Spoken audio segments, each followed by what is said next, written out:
Gracias por seguir en sintonía con nosotros a propósito de tantos temas y de esta semana de ánimos tan caldeados. Qué bueno tener a un jurista para compartir distintos temas con nosotros. Juan Miguel Castillo Pantaleón, bienvenido a Diálogo Urgente. Gracias, muy honrado de venir donde ustedes. A nada, hablar de temas de una óptica jurídica de mi parte, porque imagínate, de lo que estoy seguro de que un chin de derecho sí. Gracias por la invitación. Doctor Castillo, la Junta Central Electoral, para empezar por lo más reciente, se ha visto envuelto en unas elecciones sumamente caóticas por un lado, cuestionadas por algunos, un proceso complicado, y se está sumando a otro organismo, o sea, que es otro organismo que la sociedad está pidiendo que sea modificado, revocado, que cambien sus miembros. Eso agregado a lo que antes de las elecciones era la gente pidiendo la modificación del Consejo de Poder Judicial, de todos los poderes judiciales. ¿Usted cree que es el momento de que todo se modifique, de que todos esos estamentos, sea la Junta Central Electoral, la Suprema Corte de Justicia, el Tribunal Constitucional, que todo sea revocado, renovado? Mira, una cosa es la estructura jurídica per se, y otra cosa es quienes desempeñan las funciones que sirven a esa estructura. Es decir, no es lo mismo la Suprema Corte de Justicia que los jueces de la Suprema Corte de Justicia, o lo mismo el Tribunal Constitucional. Casi siempre las transformaciones estructurales se dan o por crisis políticas. Por ejemplo, en el año 1994 se sustrajo del Senado de la República la facultad de designación de los jueces de la Suprema Corte de Justicia y de los demás jueces del país. Y se le atribuyó a esa alta corte la función de la designación de todos los demás jueces. Se creó, en suma, el llamado Consejo Nacional de la Magistratura. Pero eso se produce en medio de una crisis política en el año 1994 que incluso acortó el mandato presidencial dos años, a pesar de que en las mismas elecciones, que es bueno traerlo a colación porque fue la última vez que se produjeron elecciones generales simultáneas a nivel congresual y a nivel municipal conjuntamente con las presidenciales. Es decir, desde el año 1994 no teníamos un proceso electoral, pero del 94 aquí han pasado 22 años. Es mucho, como quiera que sea es mucho. Claro. De hecho, hay una enorme cantidad de votantes entre 18 y 22 años que ejercieron por primera vez el sufragio. Y que uno le habla de eso y ellos no entienden, porque hace 22 años, ¿qué edad podían tener? 4, 5 años. No, cualquier persona por debajo de los 40 años no vivió y eso le suena como el eco de algo muy lejano, casi como si fuera un cuento al cual, estemos claros, las nuevas generaciones, lo que le llaman los millennials, con la cual sienten poca vinculación. Entonces, ¿cómo tú puedes lograr sin una crisis política transformaciones estructurales a menos que tú tengas, vamos a decir, un consenso generalizado o la propia dinámica del funcionamiento de esas estructuras haya parido sus propias mutaciones? Por ejemplo, en la reforma del año 2010, que es práctica la misma del año 2015, porque en el 2015 lo que se modifica es una pequeña parte para permitir la reelección, aunque debíamos citar correctamente la Constitución como la Constitución del año 2015. De hecho, cada vez que se modifica, se publica íntegra y se vota completa de nuevo, así se van ratificando los mismos artículos. Lo cierto es que cuando tú combinas el funcionamiento estructural, que es muy satisfactorio en algunas áreas, por ejemplo, el caso de la Alta Corte Constitucional. Yo creo que si se hiciese una medición o un sondeo entre lo que opina la gente del funcionamiento de la estructura como guardiana, la estructura jurisdiccional como guardiana de la Constitución, la gente estaría muy contenta. ¿Los actores es el problema entonces? Pero la única persona que ha mencionado la palabra problema aquí eres tú. No, yo no he dicho problemas. No. Que tú te sientas cómodo o no cómodo con quienes estén. Y ya eso es otra cosa. Eso puede tener múltiples razones. O sea, tú te puedes sentir cómodo o no cómodo con Roberto Rosario, pero Roberto Rosario es el responsable del rescate de la identidad nacional. Aunque no le guste a alguna gente. Principalmente al que pierde. No le gusta. Le echa la culpa. Alguien tiene que echar la culpa. La culpa es del árbitro. Siempre es así. Doctor, hay un tema, porque se está poniendo muy amplio, ¿verdad? Y el tiempo en televisión, el tiempo siempre es limitado en televisión. Usted hace una pregunta que usted tiene lo el tamaño siente- de la Constitución. Usted lo siente más. Hablando de, precisamente, y de hecho ha sido en el reporte de la OEA, de una modificación o reestructuración de la ley electoral, la ley de partidos. Hablemos de eso. ¿Qué tan cerca, qué tan lejos estamos de poder tener un proceso en 4 años? Porque parece que en estos últimos 20 no avanzamos mucho. ¿Qué tan cerca o lejos podemos estar de tener un instrumento que realmente sea equitativo para los actores que participan en política? Todo el mundo está hablando de la necesidad de la modificación de la ley electoral desde hace años. De hecho, el único proyecto que hay serio que cursó fue el que preparó la Junta. Y las élites de los partidos políticos, todos, porque no hay uno solo libre de pecado. Aquí nadie en materia de las estructuras, de las élites de los partidos políticos está libre de pecado. Todos ellos, si en algo se pusieron de acuerdo, Fue en no aprobar. en no aprobarla. Porque esa falta, esa ausencia de ley de partidos políticos lo que le permite a esas élites hacer lo que hicieron. Todos. Porque la clase política no está madura para ello.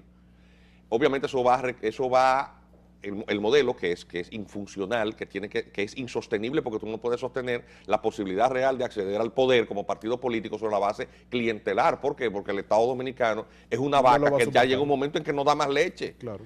Tienes que terminar destazando la pobre vaca. Punto. Y entonces, ¿cómo tú cubres la situación? Bueno, pues tomando prestado.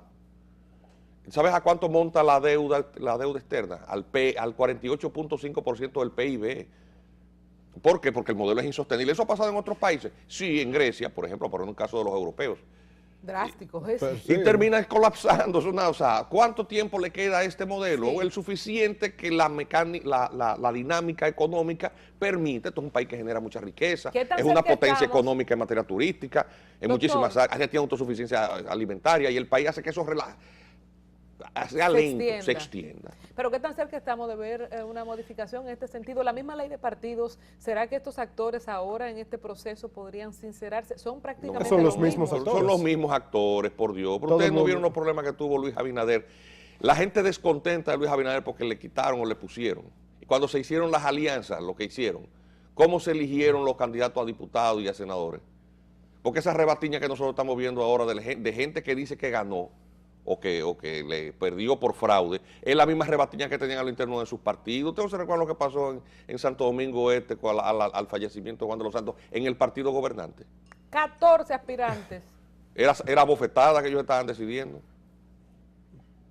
Es la realidad. Entonces, a ver, yo no alcanzo a ver como jurista que estén las condiciones plenamente dadas con esta nueva conformación. Pero usted no nos está dando nada de esperanza, doctor. Pero a ver, nuestro vino es agrio, pero es nuestro vino. Esa es nuestra realidad.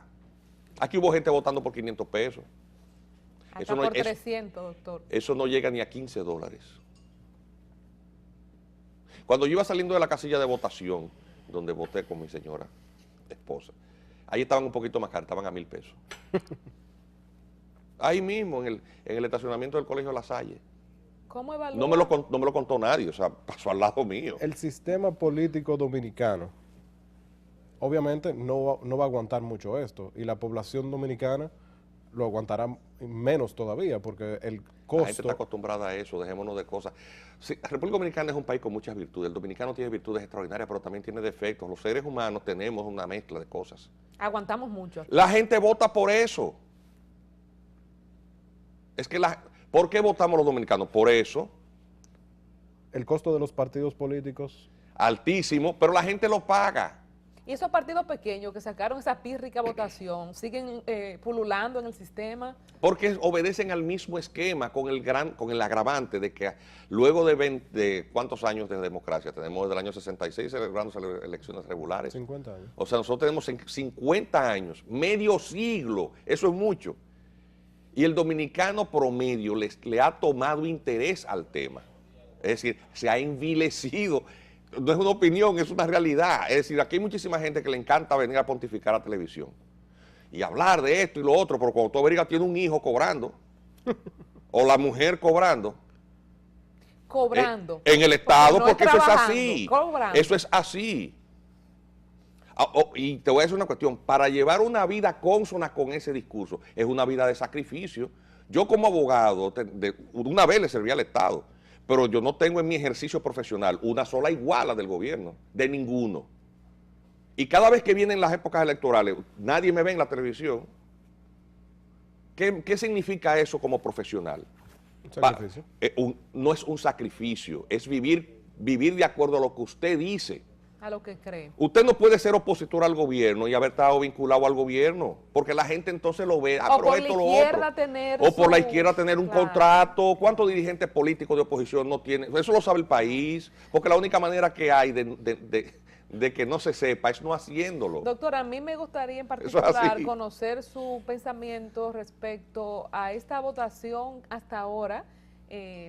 No se ha proclamado oficialmente de más de un 60% para Danilo Medina, lo que lo constituye un hito en la Así historia electoral dominicana, y este pensamiento de algunos que desde el día siguiente están hablando de una posibilidad de otro periodo, porque si tiene una votación tan alta, quizás la gente lo pida de nuevo y él tendría que sacrificarse al más puro estilo de Joaquín No, cuando la Balaguer. tarjeta Solidaridad lo pongamos a 3 millones de beneficiarios y la nómina pública la subamos a 1.5 millones, entonces... ¿Usted cree que es posible constitucionalmente? Pero asumir? claro, porque si se cubren las formas constitucionales para su modificación, eso lo pueden hacer cuantas veces quieran. Coméntenos, por ejemplo, ¿qué habría que hacer? En base a la constitución actual del 2015, ¿qué sería ¿Cuáles son necesario? los Pero dar pasos? los pasos que están marcados en la propia Constitución. Por la reelección no estaba prohibida.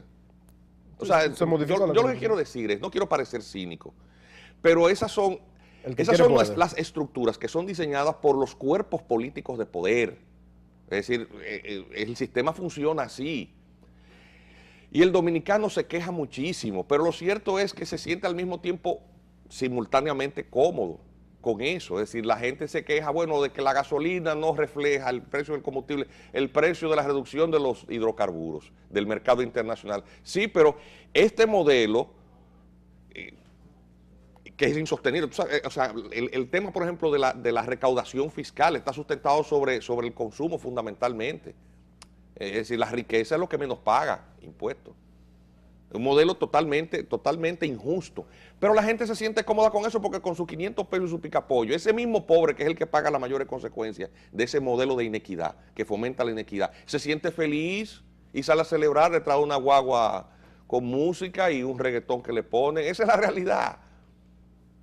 Y a ver, y esto la gente, probablemente el que me está mirando dice, sí, así mismo es, pero del momento en que yo diga que soy candidato a, qué sé yo, a regidor, alcalde pedáneo, por poner un cargo insignificante en la administración pública, inmediatamente lo que yo estoy diciendo que es cierto, inmediatamente el público extrañamente siente que eso se está diciendo por un interés político. Y aunque muchísima gente diga, caramba, lo que usted está diciendo es correcto, el día que tú lo dices Desde una tarima. desde una tarima política se deslegitimó. ¿Por qué? Porque la población extrañamente se ha convertido, participa de esa coreografía terrible, vil, porque a final de cuentas genera Y perjuicio inequidad. también, Así claro. es. Para ponerle varios nombres, no voy a poner un nombre, pero digamos Guillermo Moreno, Minú, todos los que han salido de las entrañas del PLD en búsqueda de algo diferente y han asumido un discurso, digamos que diferente a lo que ellos vivieron y proyectaron desde ahí adentro. Por eso es que no ha podido aparecer una candidatura realmente fresca y que la gente crea de los partidos emergentes.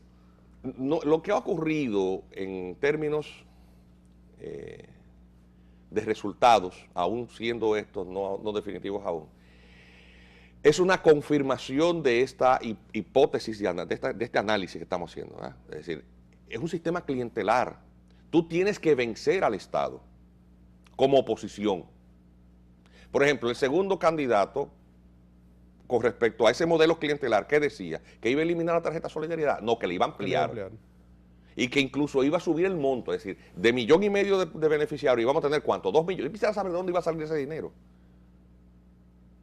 Es decir, nadie se sienta a analizarle a la gente la verdad que nadie quiere oír. Ese modelo es insostenible. A ver, y desde el punto de vista de la justificación del modelo, tú te puedes agarrar a Amartya Sen, un economista que todavía está vivo, que que es quien ha elaborado las fórmulas para la medición de la pobreza, para estructurar un concepto de justicia social y programas de gobierno, programas económicos de gobierno. Bueno, Continuamos conversando aquí con el jurista Castillo Pantaleón. Estábamos teniendo una conversación, Sí, pero bienvenido sí. a República Dominicana. Sí, bueno, claro, esas son todavía las deficiencias que tiene el país. El tema de cómo tú justificas, cómo se justifica el programa de ayuda social que genera ese modelo clientelar. Desde el punto de vista de la estructura filosófica del derecho, eso se fundamenta en el pensamiento de Amartya Sen, es un economista hindú, cuyas fórmulas económicas son las que permiten medir la pobreza, los niveles de desigualdad, y eso es parte de una teoría general que él tiene sobre el concepto de justicia, es decir, la palabra clave en el modelo de Amartya Sen es el concepto de equidad. Entonces, ¿cómo tú puedes a la extrema pobreza crearle las condiciones para que pueda superarla y haya más equilibrio bajando social? las riquezas. No, tú tienes que ponerle un peldaño de asistencia. continuamos conversando con el doctor Castillo Pantaleón y este modelo que plantea este economista Sí, hindú. sí, es lo que justifica estas ayudas sociales que se ven en este modelo como justas. ¿Por qué? Porque el concepto de desigualdad es contrario al de justicia o equilibrio. De la única manera que se entiende en ese modelo, justificable sobre la base del concepto de John Rawls, que es otro filósofo del derecho, muerto hace muchos años, profesor de Harvard, que dice que si alguna desigualdad es tolerable es aquella que se da en beneficio del menos aventajado. Claro. Por lo tanto, no es justo que a ti te estén mandando un cheque a tu casa sin trabajar. Pero si tú eres muy pobre, se justifica para que tú con ese dinero no tengas que trabajar para sobrevivir y puedas superarte, por ejemplo, educarte. Entonces ese es el modelo sobre el cual se sustentan programas como Tarjeta Solidaridad, como estancias infantiles, como tanda extendida, para que los padres puedan trabajar y luego esa siguiente generación pueda superar la diferencia de pobreza extrema. O sea, ese es el concepto, así es que funciona el sistema. Lo que pasa es que eso genera una distorsión. ¿Cuál es? El de crear parasitismo social. Porque entonces la gente no trabaja sino que quiere vivir del gobierno. Eso pasó en esos modelos socialistas liberales, ya eso se puso en práctica en países de Europa, por ejemplo, como Grecia, la democracia más antigua del mundo. En Grecia. Y llegó un momento en que el modelo colapsó, porque el modelo es insostenible. Eso pasó en las economías estatistas del modelo socialista. O sea, es que no funciona. Las sociedades se desarrollan y crecen, primero, desarrollando la conciencia colectiva sobre que la creación de riqueza es parte de un esfuerzo individual y colectivo. Es decir, el individuo tiene que ser artífice o creador de su propio desarrollo, no porque le manden un cheque a su casa, porque entonces tú no trabajas.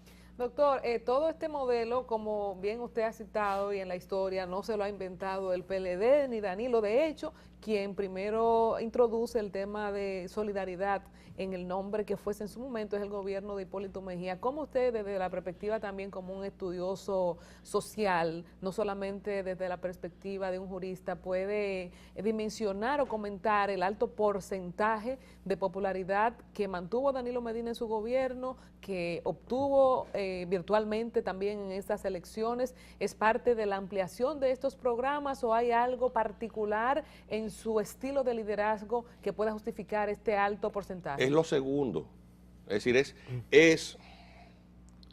es que cuando tú recibes una ayuda estatal, tú personalizas en la autoridad del momento, o pues esa es la percepción que se tiene, y se ve como una dádiva, se siente como tal. O sea, es que mientras no más, es una ayuda, es un regalo. Es un regalo. ¿No ves que las cajas se entregan con la fotografía del candidato en el momento? Hipólito Mejía en su momento, cuando hubo las elecciones de medio término, ¿no se recuerdan de eso? En el año 2002, ¿cuántos senadores fue que sacó? Todos menos uno. Y en esa época los programas de ayuda social eran pequeños, es decir, esa fórmula resulta desde el punto de vista político inmediatista imbatible, no puedes competir contra ella.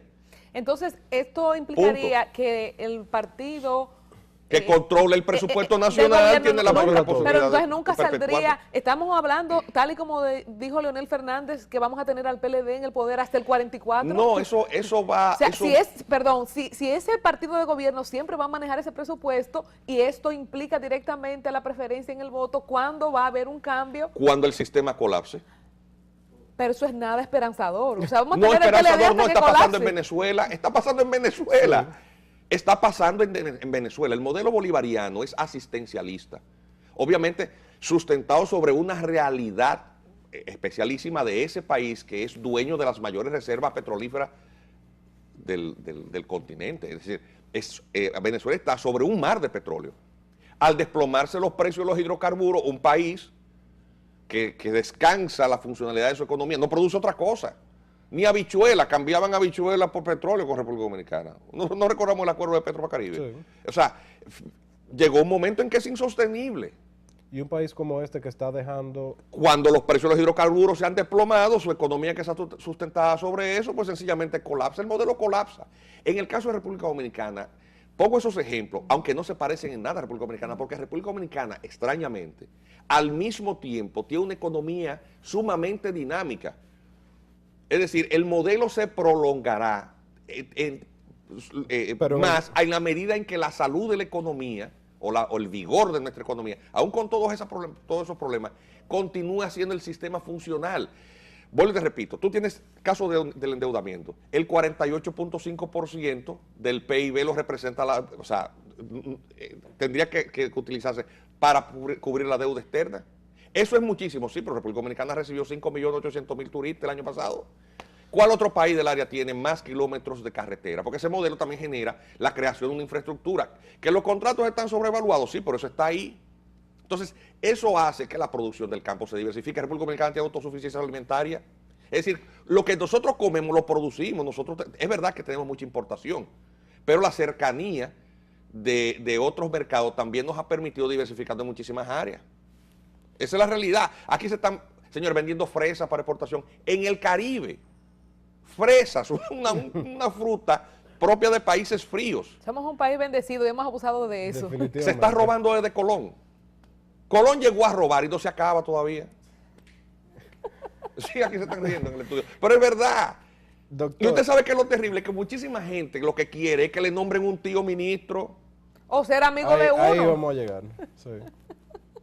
O ser amigo de un ministro en su defecto, porque a veces somos amigos de los políticos, pero desde que se encaraman ahí, más nunca. Claro, y entonces, ¿qué ocurre? Que el sistema democrático funciona. Es decir, República Dominicana tiene, por ejemplo, en temas de padrón electoral, es el asombro de los países de la región. Tiene un padrón electoral casi perfecto.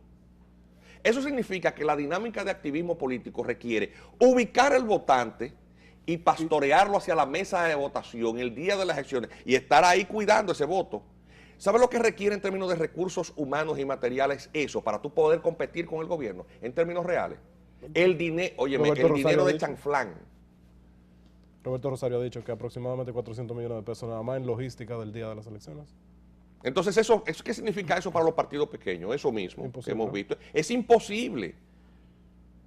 No es desesperanzador, o sea, es real. Lo que yo estoy diciendo es una cosa real. Lógicamente un político eso no te lo va a decir. Son porque el problemas que hay chiquito que no te va a enfrentar. venir a reconocer que no puede, que es impotente. Y el otro no quiere decir algo que resulte incómodo a los oídos del espectador, porque recuérdate que en política tú tienes que barrer para dentro de la casa, porque hasta la basura sirve para algo. Bueno, doctor, se nos Esa es la acabó realidad. el tiempo. Ojalá poder tenerlo nueva vez y tenerlo desde las 7 y agotar toda una hora conversando de temas interesantes e incómodos de tratar por la mayoría Yo lo veo desde el punto de vista personas. jurídico, así Sí, así que muchas gracias por su tiempo. Pausamos por el día de hoy. Mañana conectamos nueva vez a las 6 de la mañana para otro diálogo urgente. Hasta entonces.